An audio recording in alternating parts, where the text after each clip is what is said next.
अंकुर एक साधारण लकड़हारा था जो रोज सुबह घने जंगल से सागवान की लकड़ियां काटता और अंगराज के बड़े बाजार में बेचने जाता था।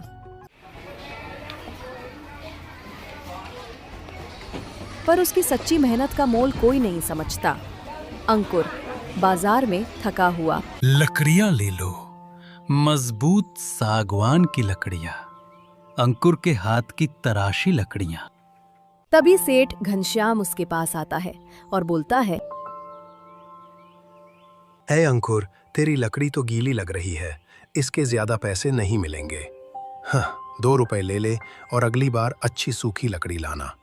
सेठ जी, रोज मीलों का सफर करता हूँ। सूरज सिर पर होता है, कुल्हाड़ी हाथ में और पेट खाली। ये लकड़ी काटने में जान लग जाती है। आप हर बार इतना कम दाम क्यों देते हैं? तेरा बाप भी मुझसे कर्ज लेकर गया था, लौटाया नहीं। पहले कर्ज उतार, फिर बात करना। और सुन, ज्यादा जोर मत दे, वरना अगली बार तुझसे ये भी नहीं लूंगा, समझा? अंकुर की आंखें भर आईं, पर वो कुछ कह ना सका। हाथ में कुल्हाड़ी और मन में भारी बोझ लिए वो अपने घर की ओर चल पड़ा। घर पहुंचते ही उसकी छोटी बहन परी दौड़कर आई।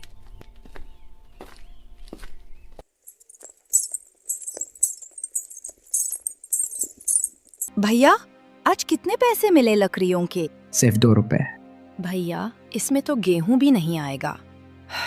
क्या करूं, समझ नहीं आ रहा। कोई बात नहीं परी, अगली बार फिर कोशिश करेंगे।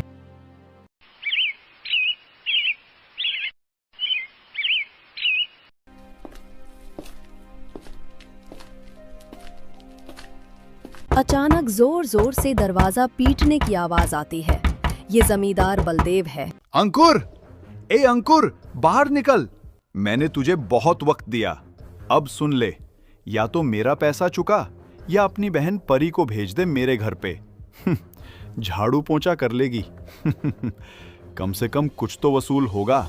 अंकुर बोला, जमींदार जी, मेरी बात ध्यान से सुनना। वो पैसा मैंने आपसे अपने माता पिता के इलाज के लिए लिया था और मैं पूरा चुकाऊंगा, कहीं भाग के नहीं जाऊंगा। लेकिन मेरी बहन को लेकर एक शब्द और कहा ना तो जान दे दूंगा, पर इज्जत ना बेचूंगा। इज्जत? अरे रे रे रे, बड़ी है तेरी इज्जत। तेरे जैसे गरीब की इज्जत की क्या कीमत होती है? पैसा दे नहीं सकता और बातें करता है बड़ी बड़ी। मेरे पास धन नहीं है जमींदार, पर आत्मसम्मान है। मेरी बहन मेरे जीवन की आखिरी उम्मीद है। आपका पैसा बहुत जल्द चुका दूंगा, अब जाइए। जमींदार बलदेव खामोश होकर चला जाता है। परी आकर अंकुर को गले लगा लेती है।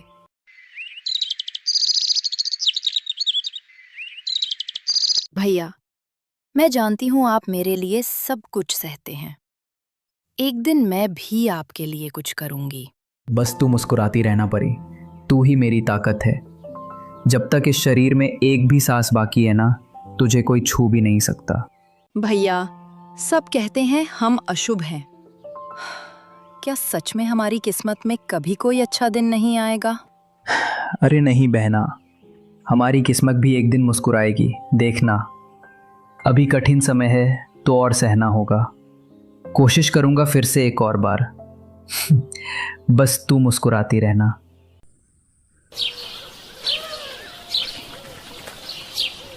अगली सुबह अंकुर जंगल की ओर चल देता है। अंकुर मन में सोचता है, हे भगवान, आज फिर कोशिश कर रहा हूँ। तू देख रहा है ना, कब तक चुप रहेगा? एक बार तू मेरी सुन ले, मेरी बहन की आंखों के आंसू पोंछ दे। बस इतना कर दे और कुछ ना चाहिए। जैसे ही वो कुल्हाड़ी चलाने लगता है, अचानक झाड़ियों से जोरदार खड़खड़ाहट होती है।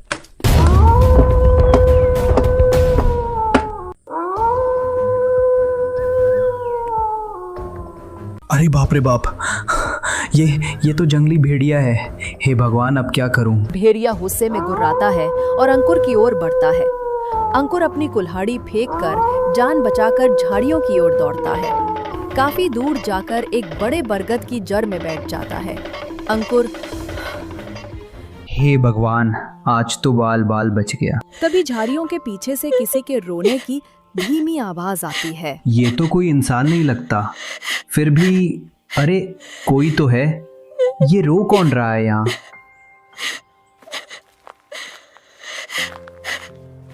ए, क्या हुआ तुझको? कौन सा जख्म छुपा रही है? बोल तो नहीं सकती बेचारी, लेकिन तेरी आंखें सब कुछ बता रही हैं। ला दिखा क्या हो गया। तभी लोमड़ी बोल उठती है। अंकुर, मैं लोमड़ी नहीं हूँ, एक अप्सरा हूँ।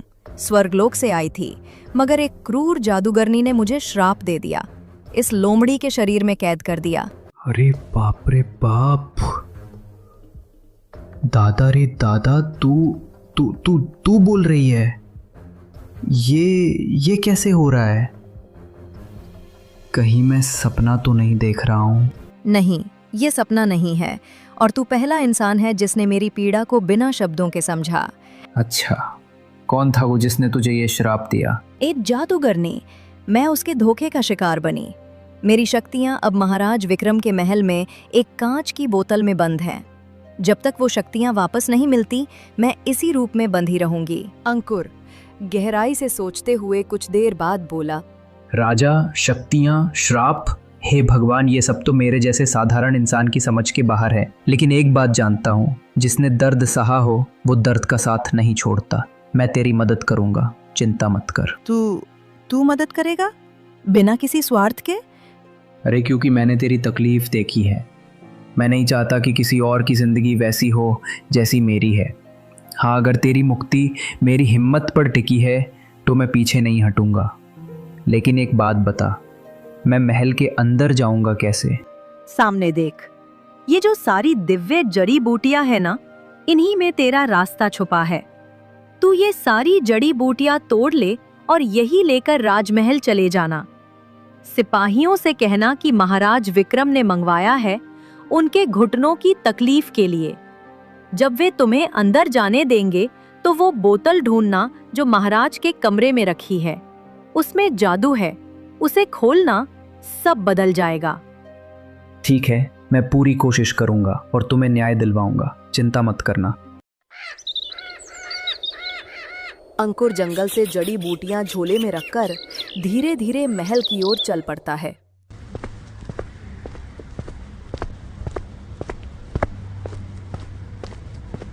रास्ते में एक बूढ़ा ग्रामीण काका दीनदयाल मिलता है।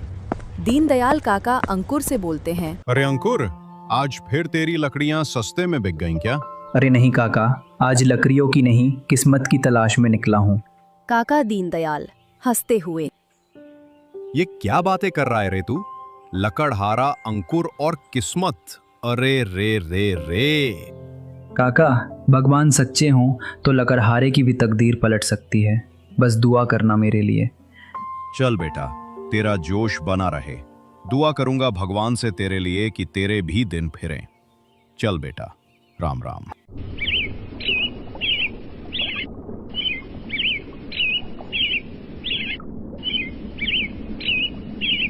अंकुर आगे बढ़ता है। कुछ ही देर में महल के ऊंचे फाटक पर पहुंचता है, जहां 2 सिपाही पहरा दे रहे थे। अरे रुको रुको रुको, कौन है तू और कहाँ चला आ रहा है महल की तरफ? देखो, मैं महाराज के लिए जड़ी बूटियां लाया हूँ। उनके घुटनों का दर्द काफी बढ़ गया है ना। हकीम बाबा ने जंगल से भिजवाई हैं। ओहो, रोज तो लकड़ियां बेचता है, आज वैद्य बन गया है क्या? जो जंगल की बात समझता है वो बीमारी भी समझ सकता है। बस एक बार अंदर जाने दो। महाराज का आराम जरूरी है, और अगर ये दवा असर करे तो शायद तुम्हारा शक भी दूर हो जाएगा। सिपाही एक दूसरे को देखकर सिर हिलाते हैं। हाँ हाँ, ठीक है ठीक है ठीक है, जा, लेकिन सीधे हकीम के पास जाना। कोई चालाकी की तो यही रोक के रखेंगे और पेलेंगे अलग से, समझा? जा सीधा। अंकुर डरते हुए बोला। हाँ ठीक है भैया, डरा क्यों रहे हो? जा रहा हूँ, जैसा आप कहें। अंकुर चुपचाप महल में दाखिल होता है और महाराज के कमरे में जाता है। महाराज, ये जड़ी बूटी है खास दर्द के लिए। दिन में 2 बार लगानी होगी। धीरे धीरे से मालिश करेंगे तो जल्दी असर होगा। अंकुर की बातें सुनकर राजा के मंत्री ने कहा। महाराज, लगता है यही वो जड़ी बूटी है जिसकी जानकारी आपने वैद्य जी को देने को कहा था। शायद उन्होंने ही इसे जंगल से मंगवाया है और लगता है अंकुर ही उसे लेकर आया है। ओहो, तो ये वही चमत्कारी बूटी है। चलो, अरे अंकुर, इसे पीस कर मेरे घुटनों पर लगा दो। अब ये पीड़ा तो असहनीय होती जा रही है। अंकुर एक पत्थर पर जड़ी बूटियों को बारीकी से पीसता है, फिर हल्के हाथों से महाराज के घुटनों पर लगाना शुरू करता है। धीरे धीरे आराम मिलेगा महाराज। ये बूटी ठंडी है, अंदर से दर्द को खींच लेती है। कुछ ही पल में महाराज राहत की सांस लेते हैं। जैसे वर्षों की पीड़ा किसी ने चुपचाप खींच ली हो। अंकुर, तुमने तो चमत्कार कर दिया। वाह वाह वाह वाह वाह। महाराज, लगता है ये केवल लकड़हारा नहीं, प्रकृति का अच्छा जानकार भी है। तुम अब यहीं रुको, रोज आकर यही दवा लगाना। मेरे घुटने शायद तुम्हारे हाथों से जल्दी ठीक हो जाएं। राजा की बात मानकर अंकुर महल में ही रुक जाता है। फिर रात होते ही वो चुपके से महाराज के कमरे में जाता है और उनकी अलमारी खोलता है। अंकुर को बोतल दिखती है। वो फुसफुसाते हुए बोला, हाँ, यही वो बोतल है जिसमें लोमड़ी की सारी शक्तियां कैद हैं। अब मुझे इसे खोलकर उन शक्तियों को बाहर लाकर उसे उसके लोक में वापस बेचना होगा। वो ढक्कन खोलता है। अचानक एक विस्फोट जैसी रोशनी होती है। उसकी आंखें चौंधिया जाती हैं और हवा में एक डरावनी हंसी गूंजती है। तुम कौन हो और ये क्या हो रहा है? बाप रे बाप, ये रोशनी, अरे रे, ये आवाजें क्या हैं ये? जादूगरनी निमिष भयानक हंसी के साथ बोली, आखिरकार मैं निमिष फिर से आजाद हो गई। कौन है ये मूर्ख जिसने वर्षों बाद मुझे जगाया? मैं वो अंधकार हूँ जिसे खुद रोशनी ने बोतल में कैद किया था। राजा ने मेरे अस्तित्व से डरकर मुझे बंद कर दिया, पर अब मैं फिर लौट आई हूँ इस राज्य पर अपना हक लेने। फिर निमिष पूरे महल में तबाही मचाने लगती है और गांव की तरफ चली जाती है। महल में भाग दौड़ की आवाजें गूंजने लगती हैं। राजा और मंत्री दरबार में आते हैं।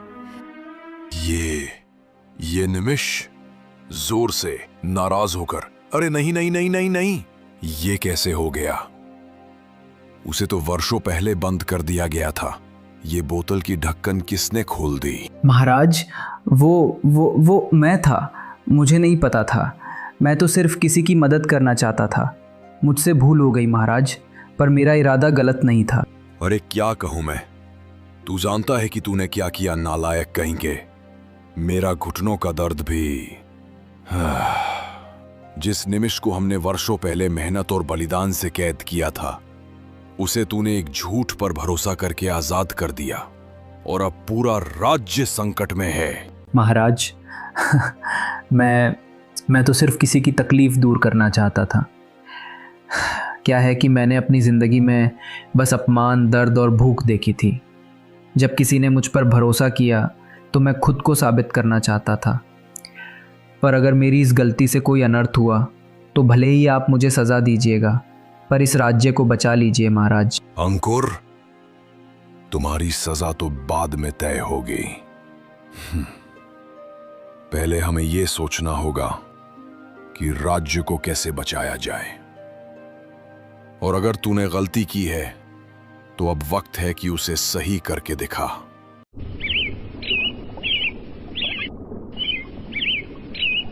सुबह होते ही पूरे गांव में धुंध और काले बादल आसमान को ढके हुए थे। नदियां अब गहरे बैंगनी रंग की हो चुकी। चारों तरफ चीख पुकार थी। अंकुर शर्म और पछतावे से भरा जंगल की ओर भागता है।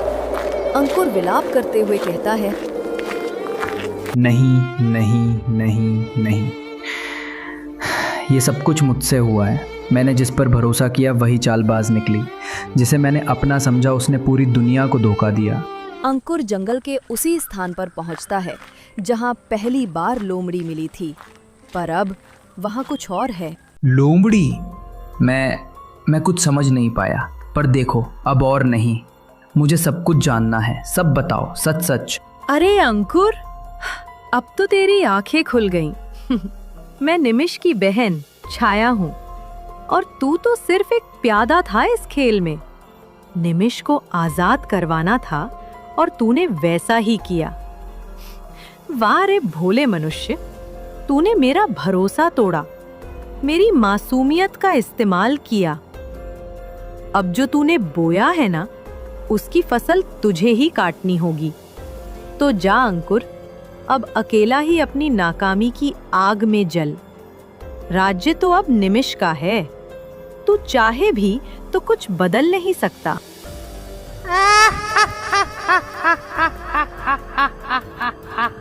अंकुर टूटे हुए मन से जंगल में भटकता है और एक विशाल पुराने बरगद के नीचे बैठ जाता है। वो आकाश की ओर देखते हुए बोला, हे ऊपर वाले, अगर मेरे ही कर्मों से ये अंधेरा फैला है तो मुझे वो शक्तियाँ दे जिससे मैं इस दुनिया को इस दर्द से बचा सकूं। मैं बस एक रास्ता चाहता हूँ, एक आखिरी मौका। तभी एक तेजस्वी साधु प्रकट होते हैं। अंकुर, तेरी पुकार ब्रह्मांड ने सुनी है, पर रास्ता आसान नहीं, क्योंकि तू सिर्फ पीड़ित नहीं है, तू कारण भी है। मैं कारण?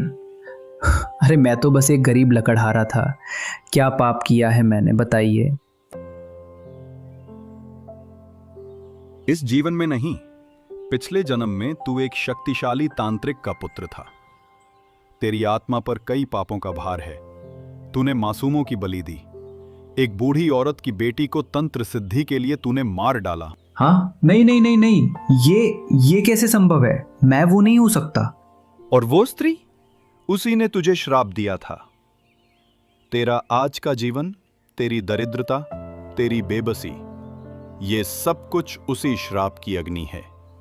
और निमिष, जिसकी तूने बेड़ियां तोड़ी हैं, वो और उसकी बहन छाया तेरे ही शिष्य थीं। तू ही था उनका गुरु।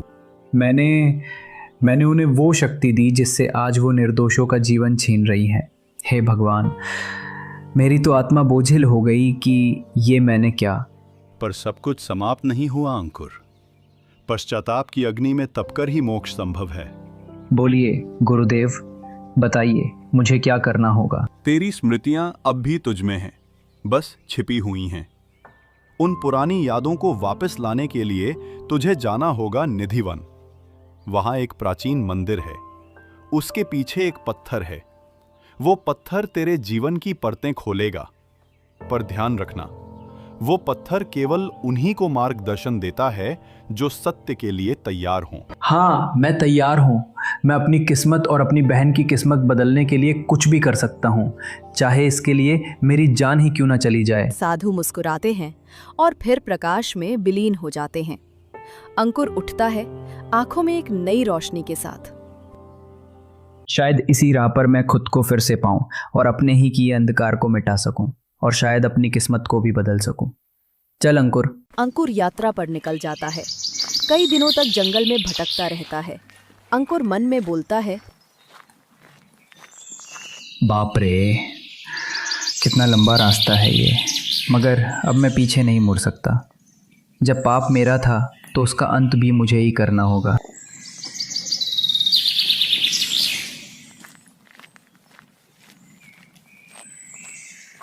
अचानक वहां रास्ता बंद था, एक पत्थर से, और उस पे एक पहेली लिखी थी।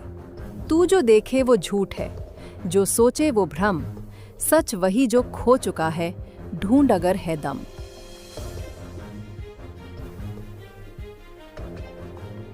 झूठ, भ्रम, खोया हुआ सच। मुझे खुद को देखना होगा, अपने भीतर। हाँ। फिर रास्ता खुल जाता है और अंकुर आगे बढ़ जाता है। कठिन जंगल की पगडंडी पर बढ़ता है।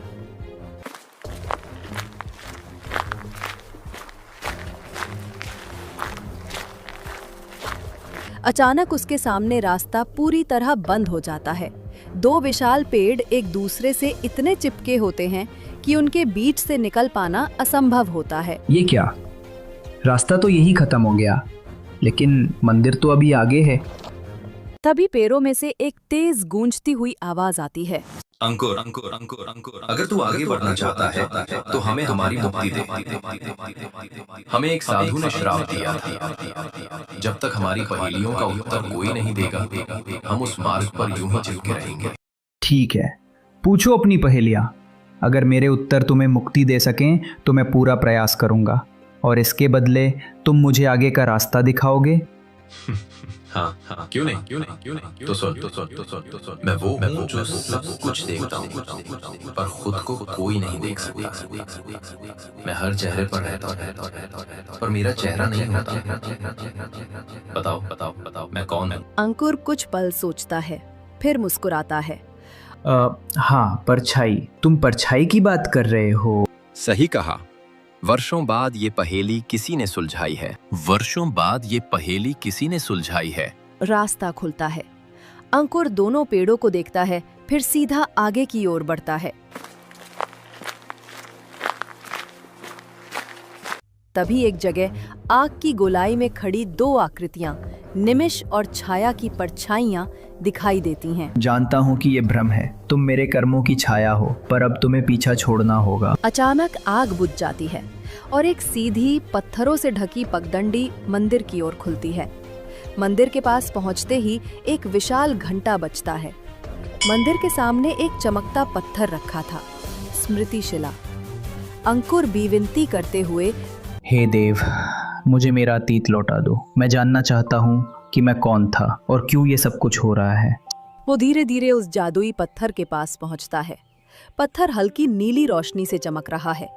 वो धीरे से हाथ बढ़ाता है और जैसे ही पत्थर को छूता है उसकी आंखें बंद हो जाती हैं। अंकुर दबी हुई आवाज में मैं तांत्रिक का पुत्र। मैंने ही वो अनर्थ किया था। वो बलि, वो श्राप, निमिष और उसकी बहन मेरी ही सिखाई शक्ति आज विनाश ला रही हैं। उसका चेहरा पीड़ा से भर जाता है, लेकिन अब उसमें भय नहीं बल्कि दृढ़ता है। वो गहरी सांस लेकर आंखें खोलता है। अब मैं जान चुका हूँ कि मुझे क्या करना है। निमिष और उसकी बहन का अंत अब मेरे ही हाथों होगा। वो तुरंत मंदिर के अंदर भागता है। मंदिर के गर्भगृह में प्राचीन मूर्ति के नीचे एक और छोटा पर बेहद चमकता हुआ पत्थर रखा हुआ है। जैसे ही वो उसके पास जाता है, पत्थर से हल्का प्रकाश निकलता है। देव, मुझे क्षमा करें। अब मैं अपने कर्म सुधारने आया हूँ। वो पत्थर को हाथ में उठाता है और आंखें बंद करके मंत्र पढ़ने लगता है। तिमिर में जन्मी प्रकाश से दूर, अब बंध जाओ शक्ति की शूर। स्वर थमे गति रुके, अब बंध जाओ अंधकार में। जैसे ही अंकुर मंत्र पूरा करता है, निमिष और छाया की आत्माएं आती है। निमिष चीखते हुए बोलो, नहीं, ऐसा नहीं कर सकते गुरु। आप हमारे गुरु थे, हमारे मार्गदर्शक। आप अहंकार को कैसे मिटा सकते हैं? हाँ गुरुदेव, आपने ही हमें मंत्रों की शक्ति दी थी, अब आप हमें मिटाने चले हैं? क्या भूल गए कि हम आपकी ही परछाइयां हैं? आइए हमारे साथ आइए, हम तीनों मिलकर इस संसार पर राज करेंगे। हाँ, मैंने ही तुम्हें ये शक्तियाँ दी थी, निमिष और छाया। मैं ही था वो अहंकारी जो ज्ञान के नाम पर विनाश बोता रहा। पर अब मैं वो नहीं कर रहा जो तुम जानती हो। अब मैं सिर्फ तुम्हारा गुरु नहीं हूँ। अंधकार को मिटाना अब मेरा धर्म है। मैंने जो पाप किया उसकी कीमत चुका चुका हूँ, और अब मैं किसी और को पीड़ा में नहीं देख सकता। नहीं, ऐसा मत कीजिए। हमें एक मौका दीजिए, हम बदल सकते हैं। अगर तुमने हमें रोका तो हम तुम्हें ही भस्म कर देंगे। हम अमर हैं। अगर तुम अपनी इच्छा से इस पत्थर में समा जाओ तो शायद तुम्हारी आत्मा को शांति मिले, वरना मुझे अपने शेष मंत्र बल से तुम दोनों को इसी क्षण भस्म करना होगा। चुन लो, विनाश या मोक्ष। दोनों आत्माएं एक पल के लिए भयभीत हो जाती हैं। निमिष बोलती है, शायद आप सही थे गुरुदेव, हमें यही मार्ग चुनना चाहिए था। हमें क्षमा करें। दोनों आत्माएं झुकती हैं और फिर एक तेज प्रकाश में बदलकर पत्थर में समा जाती हैं। पत्थर अचानक भारी हो जाता है और लाल रंग से चमकने लगता है। अंकुर उसे दोनों हाथों में थाम लेता है। अब ये कहानी यहीं समाप्त होनी चाहिए, और साथ ही उस अंधकार की छाया भी।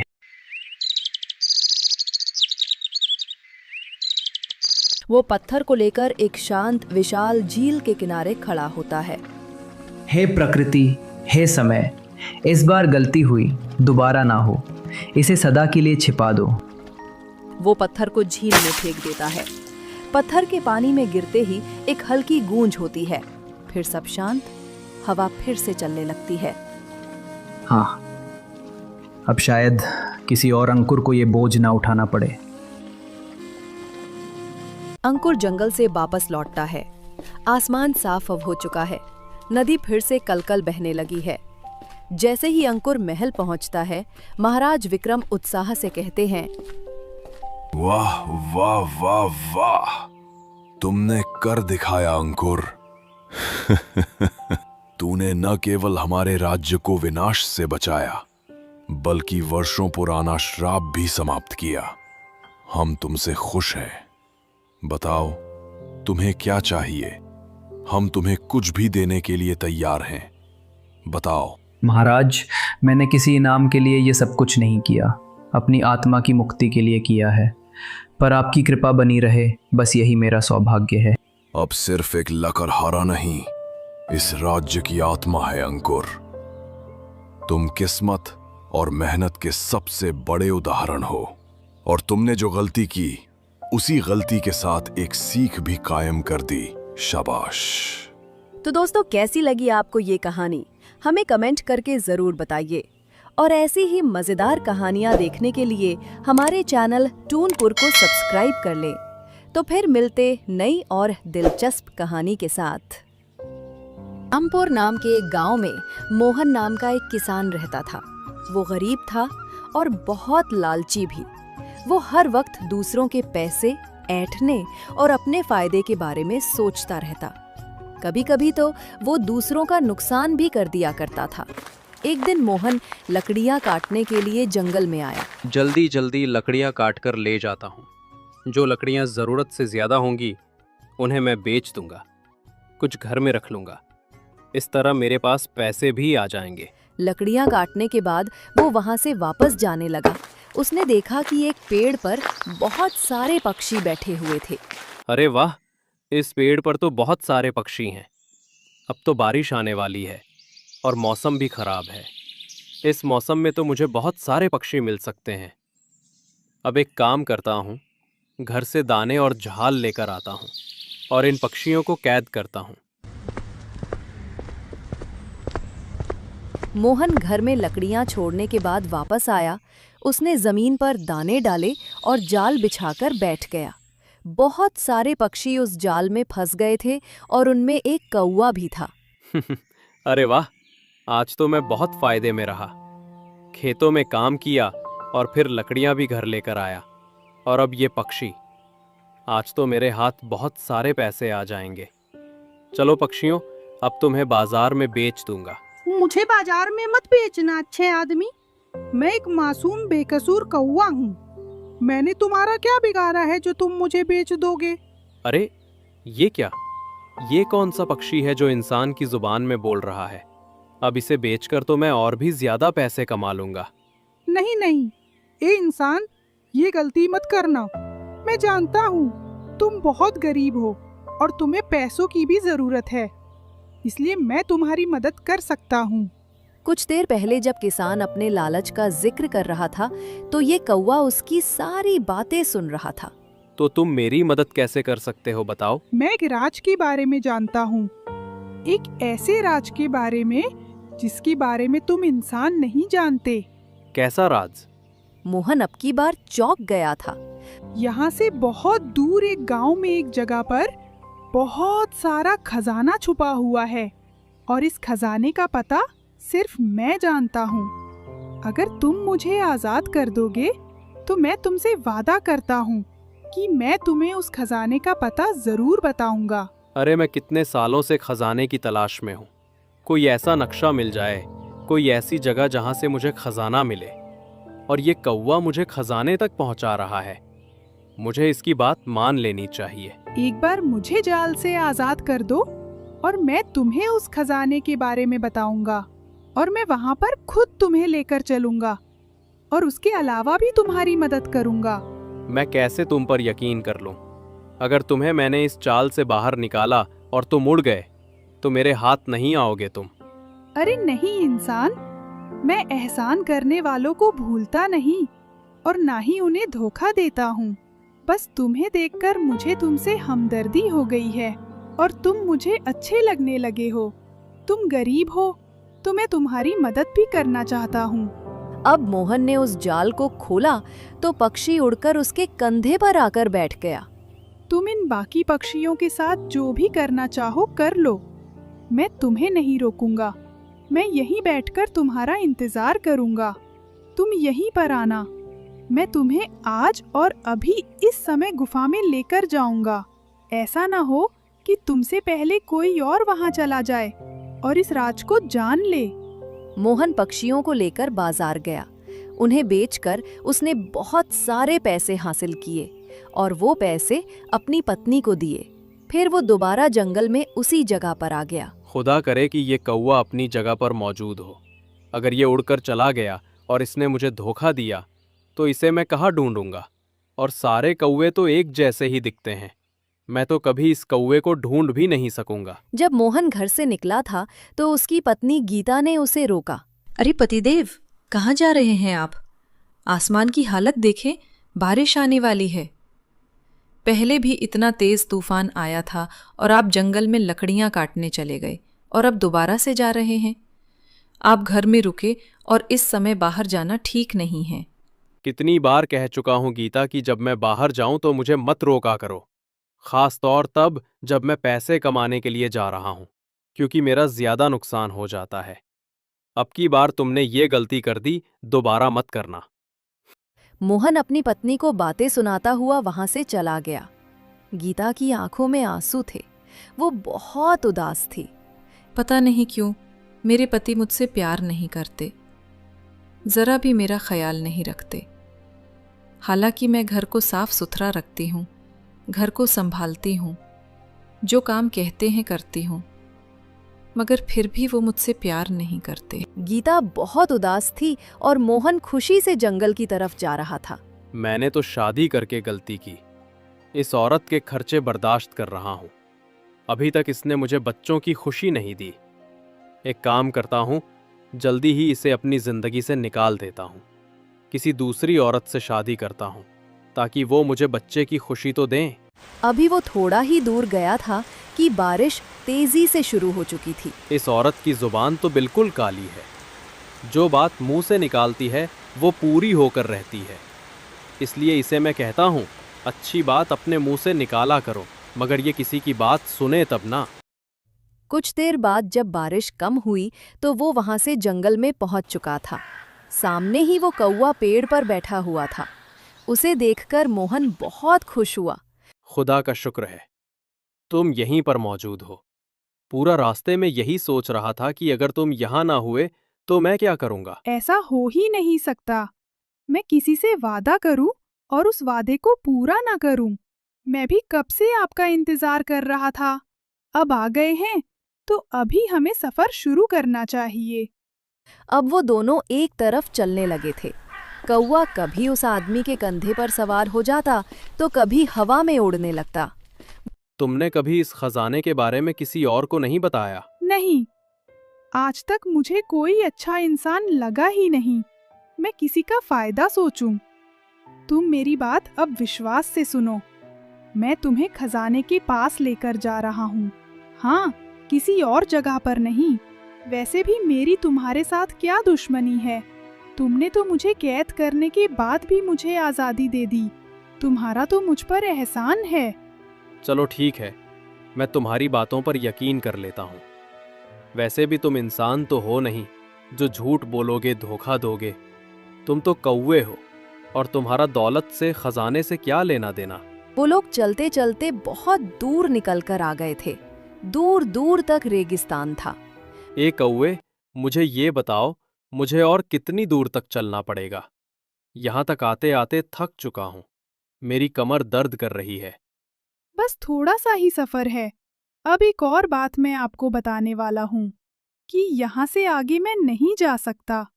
मैं सिर्फ आपको रास्ते के बारे में बता सकता हूँ। क्या तुम मेरे साथ नहीं चलोगे? मगर क्यों? बस मेरी कुछ मजबूरी है, मैं यहाँ से आगे नहीं जा सकता। मगर आप चिंता मत करें, मैं आपको पूरा रास्ता समझा दूंगा। आप आसानी से मंजिल तक पहुँच जाएंगे। अब आप यहाँ से सीधा जाएंगे। कोई 1 घंटे बाद आपको सामने 2 रास्ते आएंगे।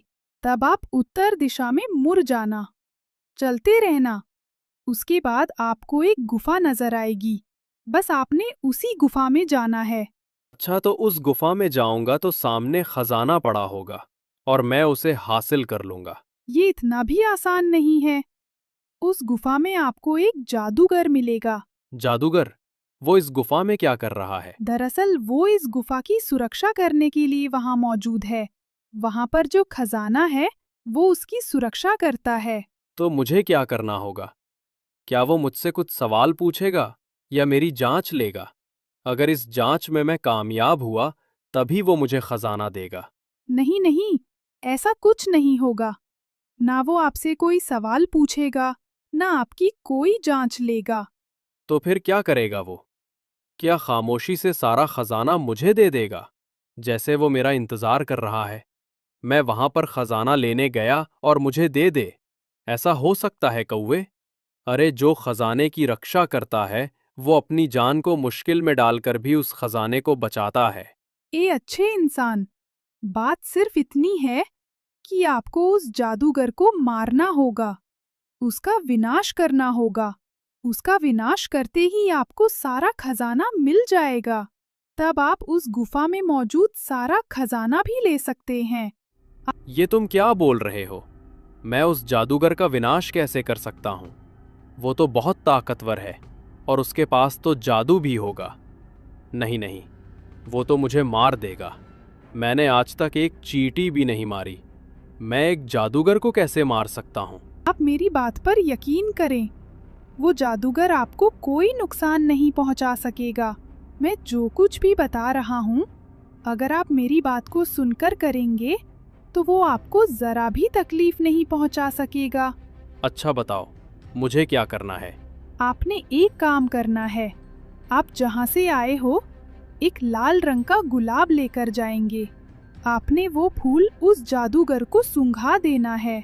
उसके सूंघते ही जादूगर बेहोश हो जाएगा। फिर आपने वहाँ एक चिड़िया की तलाश करनी है। चिड़िया? मगर क्यों? क्योंकि उस चिड़िया में जादूगर की जान है। जादूगर को मारने के लिए उस चिड़िया को मारना बहुत जरूरी है। जब तक आप उसके शरीर के सारे पंख नोचकर नहीं फेंकोगे, उसकी गर्दन और उसके शरीर को काटकर उल्टी दिशा में नहीं फेंकेंगे, तब तक उस चिड़िया का विनाश नहीं होगा और तभी वो जादूगर भी मर जाएगा। अरे बाप रे बाप, ये तो बहुत ही ज्यादा मुश्किल काम है। तुमने ये बात मुझे पहले क्यों नहीं बताई? यहाँ आने के बाद बता रहे हो। अब मैं वापस भी नहीं जा सकता। खजाना आपसे थोड़े ही फासले पर है।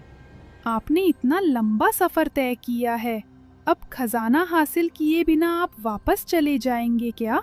नहीं नहीं, खजाना तो मैं हासिल करके रहूंगा, हर हाल में, चाहे उसके लिए मुझे कुछ भी करना पड़े। मुझे ये बताओ कि वो फूल मुझे कहाँ मिलेगा? इस काम में मैं आपकी मदद कर सकता हूँ। आपको मैं फूल लाकर दे सकता हूँ। बाकी काम आपको खुद ही करना पड़ेगा। तुम्हारा बहुत बहुत शुक्रिया कौवे, तुमने मेरी मदद की।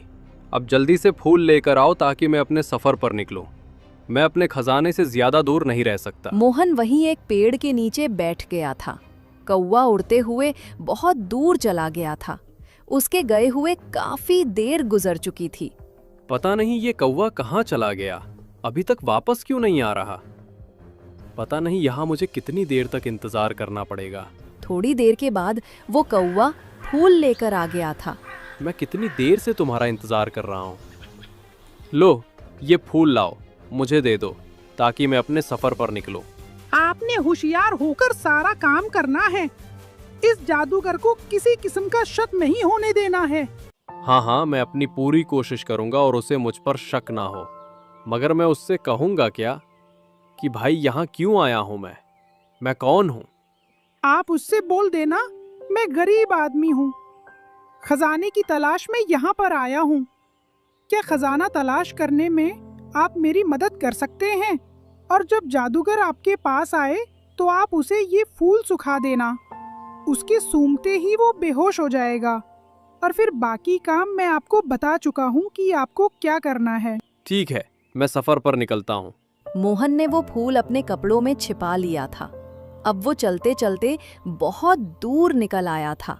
अब उसके सामने 2 रास्ते थे। इस कौवे ने बोला था कि मुझे उत्तर दिशा में जाना है, इसलिए अब मैं इस रास्ते का चुनाव करता हूँ। मुझे यकीन है कि मैं अपनी मंजिल पर पहुंच ही जाऊंगा। मोहन इस रास्ते पर चलने लगा था। चलते चलते अब गुफा के सामने आ गया था। हे ऊपर वाले, मदद करना। मुझे लगता है जैसे मैं मौत के मुंह में जा रहा हूँ। ये जो खजाने का रखवाला है, ये कभी भी मुझे खजाना हासिल नहीं करने देगा, मगर मुझे इसका मुकाबला करना ही होगा। मैं दुनिया का सबसे दौलतमंद आदमी बनना चाहता हूँ और इसके लिए मुझे कुर्बानी देनी ही होगी। अब मोहन चलते चलते उस गुफा के अंदर आ गया था। थोड़ी ही दूर आया तो उसने एक आवाज सुनी। कौन हो तुम और इस गुफा में क्यों आए हो? क्या तुम जानते हो कि यहाँ पर आना मौत के मुंह में आने के बराबर है? ये आवाज सुनकर मोहन डर गया था, मगर उसने अपने आप पर काबू पाया। मैं यहाँ खजाने की तलाश में आया हूँ।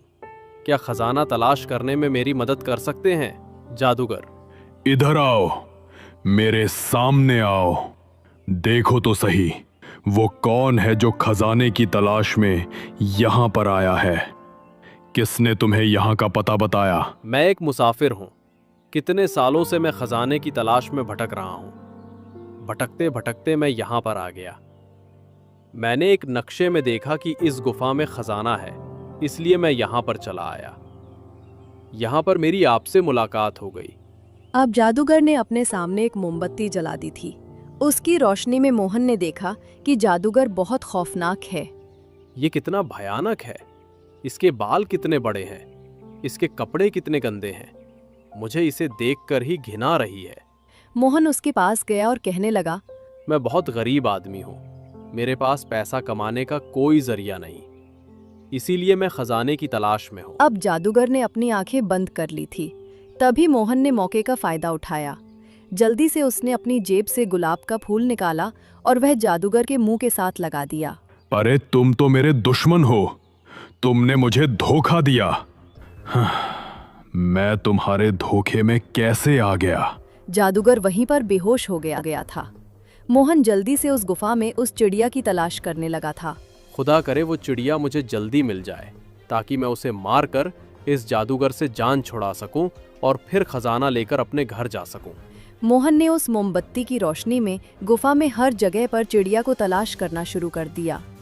तब एक जगह एक पिंजरे पर उसकी नजर गई। ये है वो चिड़िया। यही निशानी मुझे इस कौवे ने बताई थी कि काली है, इसकी लाल चोंच है और ये इसी जुबान में बोलती है। चिड़िया, अब तुम्हें मुझसे कौन बचाएगा? जैसे ही मोहन पिंजरे के करीब गया तो जमीन जोर जोर से हिलने लगी थी और वो गुफा अब इतनी जोर से हिल रही थी जैसे मोहन के सिर पर आ गिरेगी। उसी जादूगर की आवाज सुनाई दी। खबरदार, अगर इस चिड़िया के पिंजरे को हाथ लगाया तो मैं तुम्हारी जान ले लूंगा। मोहन ने पीछे मुड़कर देखा। जादूगर की आंखें बंद थी। वो अब भी बेहोश था, मगर ये आवाज उसके मुंह से निकल रही थी। मेरे पास यही कुछ पल बचे हैं। इन्हीं पलों में मुझे इस चिड़िया को मारना है। उसने पिंजरा खोला, जल्दी से चिड़िया को अपने हाथ में ले लिया। चिड़िया को देखकर वो घबरा गया। अरे, ये चिड़िया तो मुझे बहुत बुरी तरह काट रही है। इसकी चोंच कितनी तेज है, जैसे तलवार। मोहन के हाथों से लाल खून बहने लगा था, मगर उसने हिम्मत नहीं हारी। उसने चिड़िया की गर्दन एक चाकू से काट दी थी। उसके शरीर से सारे पंख नोच लिए, उसका सिर एक तरफ फेंक दिया और बाकी का शरीर एक तरफ। अब वो चिड़िया मर गई तो अब वो भी मर जाएगा। अब मैं खजाना तलाश करता हूँ। मोहन खजाना तलाश करने लगा था जब उसे एक लड़के की आवाज सुनाई दी। अरे, ये क्या? अब गुफा तो पहले से ज्यादा हिलने लगी, जैसे भूकंप आ गया हो। ये मेरे ऊपर गिर जाएगी। मेरे तो कदम उठाना मुश्किल हो रहा है। अब मैं क्या करूं? तभी मोहन को बाहर से एक लड़के की आवाज सुनाई दी। अरे मोहन भाई, जल्दी से बाहर आ जाओ, तो ये गुफा गिरने वाली है। आप इसमें मर जाएंगे। अरे तुम जादूगर के आदमी हो, मुझे यहाँ से बाहर इसलिए निकाल रहे हो ताकि मैं खजाना हासिल न कर सकूं। अरे इस गुफा में कोई खजाना नहीं है। आप बाहर आए, मैं आपको खजाना देता हूं। मैं आपसे वादा करता हूं कि मैं आपको खजाने वाली जगह पर लेकर जाऊंगा, मगर आप अभी यहां से बाहर निकलें, वरना अपने लालच की वजह से अपनी मौत को गले लगा लेंगे। अरे तुम कौन हो जो मुझे लालची होने का ताना दे रहे हो? तुम क्या चाहते हो मुझसे? मैं वही कौवा हूं जो इस जादूगर के मरने के बाद अपनी असली शक्ल में आ गया हूं। आपने मेरी मदद की है और अब मैं आपको अकेले छोड़कर यहां से नहीं जा सकता। खुदा के लिए बाहर आ जाओ, वरना मैं खुद को कभी माफ नहीं कर सकूंगा। अरे ये आवाज तो उस कौवे की है। उसने मेरी इतनी मदद की तो आगे भी मदद करेगा। मुझे उसकी बात मानकर यहाँ से निकल जाना चाहिए। जब मोहन इस गुफा से बाहर आया तो वहां पर कौवा नहीं था, बल्कि एक लड़का खड़ा था जो कि एक राजकुमार था। मेरा नाम रणबीर सिंह है। आपका बहुत बहुत शुक्रिया। आपकी वजह से मैं इंसानी शक्ल में आ गया। तुम क्या बोल रहे हो? तुम्हारी कोई बात समझ में नहीं आ रही। आप आओ मेरे साथ, मैं आपको बताता हूँ। तभी एक धमाके की आवाज सुनाई दी। मोहन ने पीछे मुड़कर देखा तो वह गुफा खत्म हो चुकी थी। देखो, मैं इसलिए आपको बाहर बुला रहा था। मैं जानता था कि अब ये गुफा तबाह हो जाएगी। आपको भी जान से हाथ धोना पड़ेगा, इसीलिए मैं चाहता था कि अब बाहर आ जाओ। तुम कौन हो और इस गुफा का राज क्या है? ये जादूगर कौन था और तुम मुझे यहाँ क्यों लेकर आए? तुम एक कौवे के रूप में कैसे बदल गए और अब दोबारा एक इंसान बन गए? ये सब क्या है? मुझे कुछ समझ में नहीं आ रहा। आप आए मेरे साथ, यहां पर आकर बैठे। मैं आपको सारी बात बताता हूं। जल्दी से बताओ, वरना मैं पागल हो जाऊंगा कि जो कुछ मेरे साथ हो रहा है मुझे ये सब कोई सपना लग रहा है। मैं एक राजा का बेटा हूं और मैं अपने राज्य का राजकुमार भी हूं। मेरे पिता की एक जादूगर से सालों से दुश्मनी चली आ रही थी और वो जादूगर मेरे पिताजी से बदला लेने की अपनी कोशिशों में व्यस्त था, मगर वो कभी मेरे पिताजी को कोई नुकसान नहीं पहुंचा सका। एक दिन मैं शिकार खेलने के लिए महल से निकलकर बाहर आ गया। मैं चाहता था कि आजादी से अपनी मर्जी से समय गुजार सकूं। बस पिताजी के सिपाही तो हर वक्त मेरे साथ ही रहते थे। उनकी वजह से मैं खुद को कैदी महसूस करता था। मैं जंगल में था जब मैंने खूबसूरत लड़की को देखा। वो इतनी खूबसूरत थी कि मैं खुद को काबू नहीं रख पाया। मैं उसके पीछे चलने लगा। चलते चलते वो गुफा में आ गई। जब मैं यहां आया तो देखा कि वो लड़की जादूगर के रूप में बदल गई। ये देखकर मैं डर गया। पता नहीं ये कौन है। मैं वहां से निकलने लगा। जब गुफा का दरवाजा बंद हो गया तब इस जादूगर ने मुझे बताया कि उसने मेरे पिताजी से बदला लेने के लिए मुझे इस गुफा में बंद कर दिया है और फिर उसने अपने जादू से मुझे कौवा बना दिया था। मैं यहां से वहां उड़ता रहा, अपने महल भी गया, सबको अपनी कहानी सुनाने की कोशिश की, मगर किसी को भी मेरी आवाज नहीं सुनाई दी। न ये जान पा रहे थे कि मैं कौन हूं। तो फिर क्या हुआ राजकुमार? आपने इतना मुश्किल समय कैसे गुजारा? बस ऊपर वाला जो आपके भाग्य में मुश्किल समय लिख देता है उसे काटना तो पड़ता ही है। मैंने भी इस भाग्य का लिखा समझकर कबूल कर लिया था। मैं एक जगह से दूसरी जगह भटकने लगा।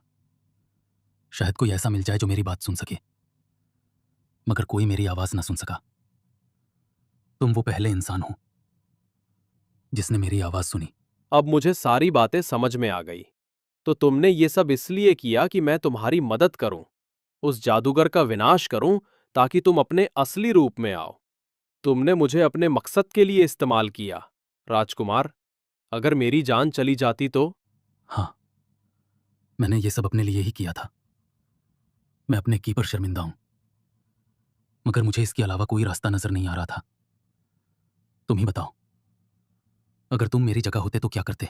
शायद मैं भी ऐसा ही करता, क्योंकि मैं भी एक बहुत ही ज्यादा खुदगर्ज इंसान हूं, बहुत ही ज्यादा लालची। खजाने के लालच में ही तो मैंने अपने आप को मुश्किल में डाल दिया था। ये भी नहीं सोचा कि इतनी आसानी से खजाना भला वो जादूगर मुझे कैसे दे सकता है? मेरे अच्छे दोस्त, खजाना तुम्हें जरूर मिलेगा। मैं तुम्हारी सोच से ज्यादा दूंगा। मैं अभी तक अपने वादे पर कायम हूं। तुम मेरे साथ मेरे महल चलो। मैं तुम्हें बहुत सारा खजाना दूंगा, क्योंकि तुम ही वो आदमी हो जिसने मेरी मदद की। माना कि तुम्हारे दिल में लालच था, मगर अपने लालच के बावजूद भी तुमने मेरी इतनी बड़ी मुसीबत को हल कर दिया। मेरे पिताजी और सब लोग बहुत परेशान हैं कि मैं कहां चला गया। अब उन्हें अपने बारे में बताऊंगा तो उन्हें यह जानकर बहुत खुशी होगी। राजकुमार मोहन को अपने साथ महल में लेकर आ गया था।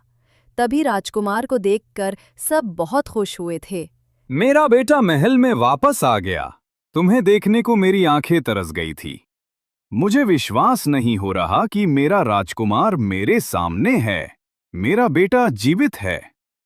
तुम कहाँ थे बेटा? राजकुमार ने महल में सब लोगों को बताया कि उस पर क्या घटना बीती थी। तुम्हारा बहुत बहुत धन्यवाद। अच्छे इंसान, तुमने हमारे ऊपर बहुत बड़ा एहसान किया। हम तुम्हारा ये एहसान जिंदगी भर नहीं उतार सकेंगे। पिताजी, इस इंसान ने मुझे नई जिंदगी दी है। इसे कीमती तोहफे देकर महल से विदा करेंगे, ताकि हमेशा इस आदमी को हमारी याद आती नहीं राजकुमार, मुझे इसकी जरूरत नहीं। अब मुझे एहसास हो गया कि असली खजाना, असली दौलत अच्छे गुण है। जो इंसान की हमेशा मदद करते हैं उसके काम आते हैं।